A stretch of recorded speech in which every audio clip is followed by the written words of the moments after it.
এবার এই লাস্ট এক্সপ্রেশনটা দেখুন, হাউ কাম, কিভাবে।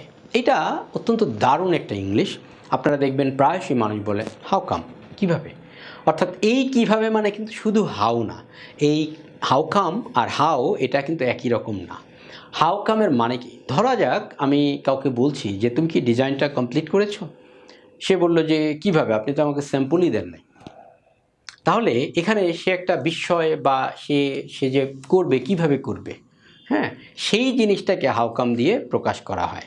তাহলে সে বলতে পারে how come I do this, আমি কিভাবে করতে পারি। তাহলে আমরা বলতে পারি এখানে হাউ, যদি আমরা বলতাম ক্যান তারপরে আই ডু দিস, তাহলে আমি কিভাবে করতে পারি, হ্যাঁ, আমি এটা কিভাবে করতে পারি। আপনি যেহেতু আমাকে ডিজাইনই দেন না, as you didn't give me the design, how can I do this, আমি এটা কিভাবে করতে পারি, মানে আমি কিভাবে করব।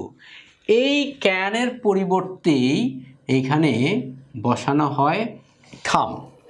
এই জন্যই এই হাউ কামের পরে একটা প্লেন অ্যাসার্টিভ সেন্টেন্স বসে, এটার পরে হাউ কামের পরে আর কোনো অক্সিলারি ভার্ব বসে না, কারণ কাম শব্দটা ক্যান এর পরিবর্তে বসে। ক্যান নিজেই একটা অক্সিলারি ভার্ব, মডাল, যার কারণে যেহেতু সে নিজেই মডাল, কাম এর পরে আর কোনো অক্সিলারি দরকার হয় না। তাহলে how come I do this.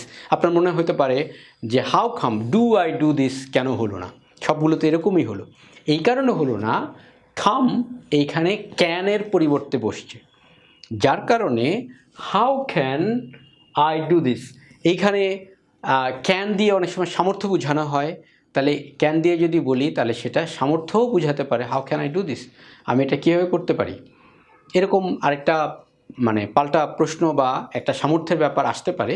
সেজন্য আমরা যদি কাম দিয়ে বলি তাহলে এক্সপ্রেশনটা অনেক বেশি সুন্দর হয়।